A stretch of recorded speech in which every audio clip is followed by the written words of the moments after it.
नमस्कार दोस्तों, total reality में आप सभी का स्वागत है। मैं हिमांशु। मेरा channel total reality like share subscribe करना ना भूलिएगा और देखते रहिए देवताओं से जुड़े अनसुने, अकल्पनीय, अविश्वसनीय किस्से। तो आज बात करेंगे श्री गणेश की, यानी गणपति जी की, जिनकी हिंदू देवी इतिहास में बहुत ही मान्यता है, काफ़ी प्रभाव है उनका और काफ़ी बड़े स्थान पर, मतलब कह सकते हैं कि बड़े तौर पर उनकी विशेष तौर पर पूजा की जाती है।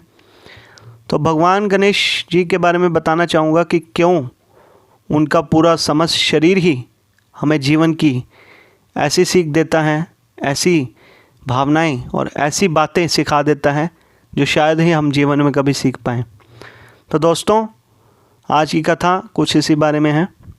बताना चाहता हूँ कि गणेश जी के शरीर से ही आप ये पता कर सकते हैं कि जीवन आपको किस प्रकार जीना है। कैसे, आज की वीडियो में सुनिए और आखिरी तक ज़रूर सुनिए। तो दोस्तों, मैं अब वीडियो शुरू कर रहा हूँ। तो दोस्तों, भगवान गणेश हिंदू परंपरा में बहुत ही विशिष्ट देवता हैं। जैसा पहले मैंने आपको बताया, हम अपने प्रयासों में सफलता पाने के लिए भगवान गणेश जी की पूजा करते हैं। साथ ही किसी भी भगवान को खुश करने के लिए हम पहले भगवान गणेश जी की पूजा करते हैं और फिर किसी दूसरे देवता की पूजा करते हैं।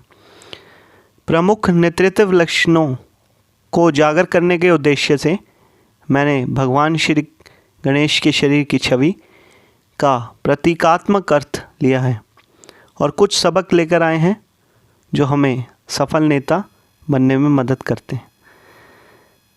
भगवान गणेश को हाथी के सर और मानव शरीर के शेष हिस्से के साथ एक विशेष शरीर दिया जाता है। शिव पुराण के अनुसार ये बात सत्य है और जो उन्हें शरीर दिया जाता है, जो कुछ ऐसे गुणों का प्रतीक है जो एक रणनीतिक नेता, एक सफल लीडर कह सकते हैं, सफलता प्राप्त करने के लिए ये सब चीज़ें,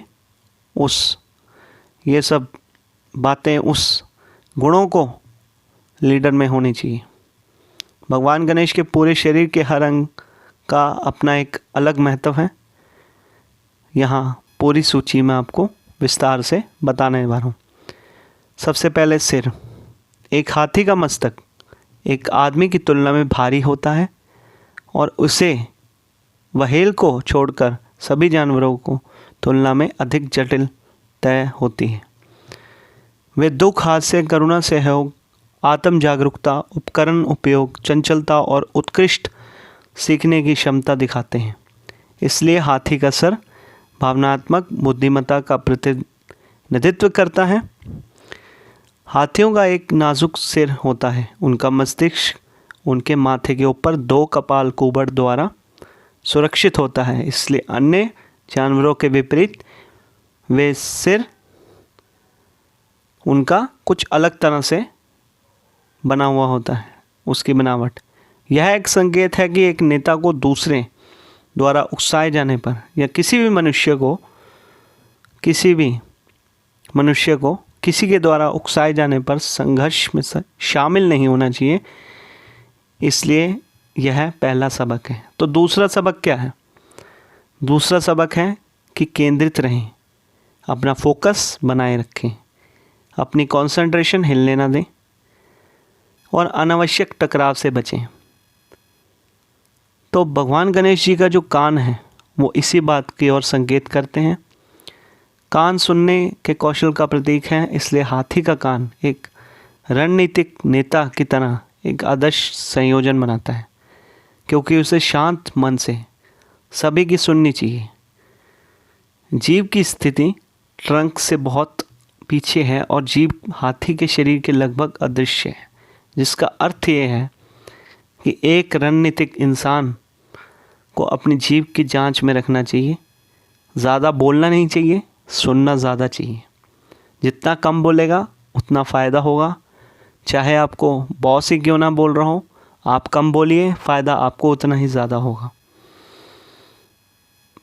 पर्यावरण बदलावों के प्रति प्रासंगिक बुद्धिमत्ता और संवेदनशीलता। अगला जो सबक हमें सीखने को मिलता है गणेश जी के शरीर को देखते हुए, वो है दांत।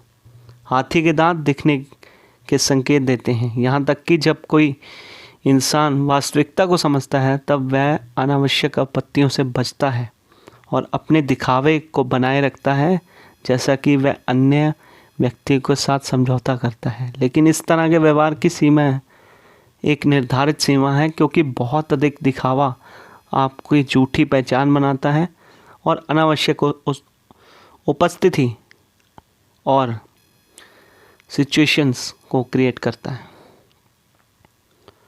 इसलिए भगवान गणेश को केवल दाहिने ओर के दांत दिए गए हैं, जो दर्शाता है कि इस तरह के व्यवहार में एक संतुलन, एक निश्चित सीमा होनी चाहिए। बायां दांत गायब है, जिसका अर्थ है जो लोग आलोचक हैं और जो आपसे सहमत नहीं है, असहमत हैं, आपको उनके साथ समझौते का ढोंग करने की कोई ज़रूरत नहीं है। आप बस उन्हें अनदेखा कर सकते हैं और अपने काम पर ध्यान पूरी तरह लगा सकते हैं। गणेश जी का वाहन चूहा। तो चूहा जो है वो प्रतीक है तर्क और संदेह का।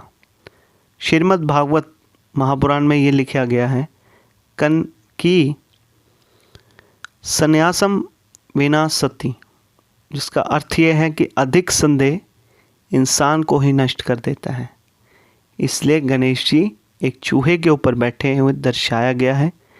यह दर्शाता है कि उनका तर्क और संदेह दोनों पर नियंत्रण है। वो पूरी तरह से स्वतंत्र रूप से प्रभावित इन दोनों बातों से नहीं है, यानी तर्क और संदेह। यह सावधानी के साथ सीमा के भीतर अभ्यास हर किसी इंसान को होना चाहिए। और आखिरी जो हमें सीख मिलती है गणेश जी के शरीर को देखते हुए, तो वो ये है कि अपने तर्क पर संयम रखें। ऐसे गुणों को धारण करें कि व्यक्ति ही सर्वोच्च गिना जाए। शिव और पार्वती हमारे प्रिय देवता गणेश जी के माता पिता हैं और इस हिसाब से वो और भी प्रिय हो जाते हैं। दूसरे शब्दों में भगवान गणेश जी के पास ऐसे सारे गुण हैं जो एक नेता के पास होने चाहिए, जो उन्हें सफल बनाते हैं। जो मैंने गुण आपको ऊपर बताए हैं, तो वो गुण गणेश जी के पास पहले से ही हैं।